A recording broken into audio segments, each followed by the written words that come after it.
मी वर्षा गाटकर. आपण पाहतात S Bharat news network. बातमी आहे गडचिरोली जिल्ह्यामधील. गडचिरोली जिल्ह्यातून एक मोठी बातमी समोर येत आहे. आष्टी येथील वैनगंगा नदीवर सुमारे 210 कोटी रुपये खर्चून उभारण्यात आलेल्या नव्या पुलाला उद्घाटनापूर्वीच मोठे भगदाड पडल्याची धक्कादायक घटना घडली आहे.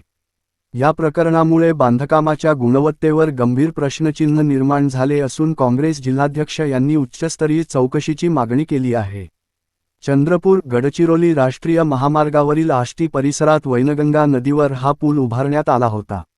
मात्र पूल वाहतुकीसाठी पूर्णपणे सुरू होण्यापूर्वीच पुलावर मोठे आणि खोल भगदाड पडल्याने नागरिकांमध्ये भीतीचे वातावरण निर्माण झाले आहे.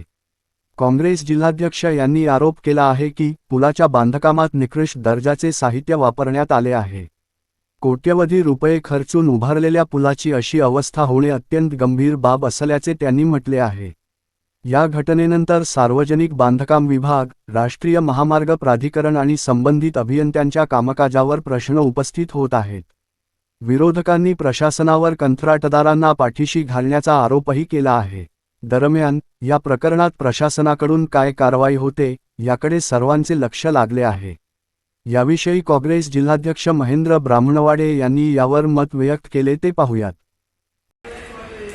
गडचिरोली जिल्ह्यातील आष्टी चंद्रपूर महामार्गावरील 210 कोटी रुपये खर्च करून केलेला पुलाचं बांधकाम जवळपास दीड महिन्यापूर्वी पूर्णत्वास आला आणि आज जर त्याची परिस्थिती बघितली तर पुलावरती मोठमोठे खड्डे त्या ठिकाणी पडण्यास सुरुवात झाली.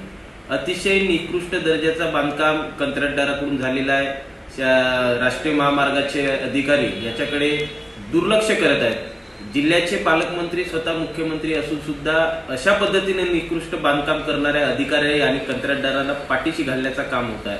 गेले अनेक वर्ष जे रस्ते रखडलेले आहेत त्यांच्यावरती सुद्धा कंत्राटदाराच्या निष्काळजीपणामुळे, अधिकाऱ्यांच्या निष्काळजीपणामुळे अनेक बांधकाम अजूनही रखडलेले आहेत आणि अशा परिस्थितीमध्ये गडचिरोली जिल्ह्यातील सर्वसामान्य जनतेचे त्या खड्ड्यामध्ये आणि विविध रस्त्याच्या अपुऱ्या बांधकामामुळे जो जीवघेणा प्रवास त्या ठिकाणी करावा लागत आहे. अनेकांचे बळी त्या ठिकाणी चालले, अनेक अपघात त्या ठिकाणी होत आहेत.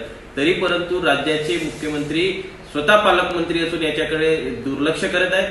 आमची काँग्रेस पक्षातर्फे मागणी आहे की अशा कंत्राटदारांवरती, अधिकाऱ्यांवरती कारवाई झाली पाहिजे आणि गडचिरोली जिल्ह्याला जे विकासाला गती देण्याचा जो त्यांचा स्वप्न आहे तो स्वप्न फक्त उद्योगपती मित्रांचे या ठिकाणी वाहनं जलद गतीने जावं याकरिता जर असेल तर मात्र काँग्रेस पक्ष रस्त्यावरची लढाई लढून इथल्या गडचिरोली जिल्ह्यातल्या जनतेला न्याय मिळवून देण्यासाठी, त्यांचं जीवन सुरक्षित ठेवण्यासाठी मोठं जनआंदोलन उभारेल.